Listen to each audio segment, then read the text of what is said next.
नागपूरच्या कन्हानमध्ये पंतप्रधान नरेंद्र मोदी यांची सभा। रामटेक, नागपूर आणि भंडारा गोंदियासाठी एकत्रित प्रचार सभा। मुख्यमंत्र्यांकडून सभास्थळाची पाहणी।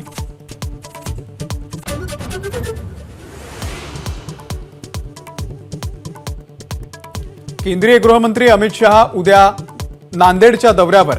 महायुतीचे उमेदवार प्रतापराव चिखलीकर यांच्यासाठी नरसी गावात सभेचं आयोजन।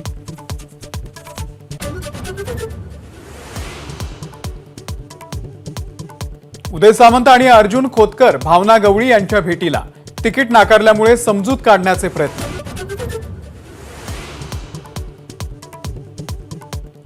धैर्यशील मोहिते पाटील येत्या 13 तारखेला राष्ट्रवादी काँग्रेस शरदचंद्र पवार गटामध्ये जाण्याची शक्यता। रामराजे नाईक निंबाळकर यांच्या भूमिकेकडे सगळ्यांचं लक्ष।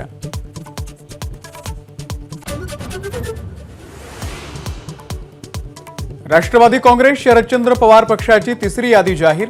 साताऱ्यामधून शशिकांत शिंदे तर रावेरमधून श्रीराम पाटील यांना उमेदवारी।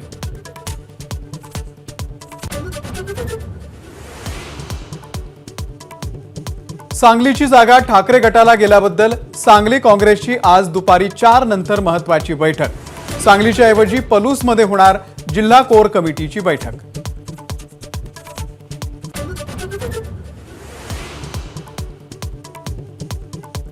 नाना पटोले यांच्या कारचा अपघात घडून त्यांचा घातपात करायचा होता का?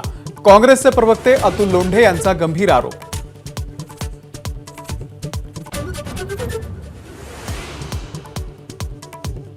पाठिंबा देण्याबाबत भाग पाडण्यासाठी भाजपनं राज ठाकरेंना कुठली फाईल दाखवली? संजय राऊत यांचा खोचक सवाल।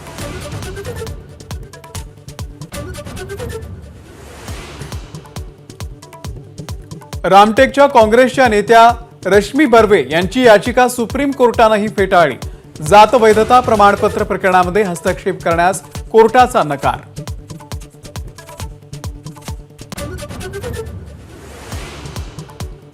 लवासा प्रकरणी मुंबई हायकोर्टामध्ये महत्त्वाची सुनावणी। पवार कुटुंबियांची सीबीआय चौकशी करण्याची परवानगी द्या, याचिकाकर्त्यांची मागणी।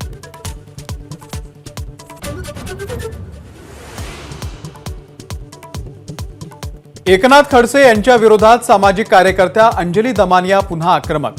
खडसेंना राज्यपालपदी नियुक्ती करण्याची शिफारस नाकारावी, राष्ट्रपतींना पत्राद्वारे मागणी। एबीपी माझा, उघडा डोळे बघा नीट।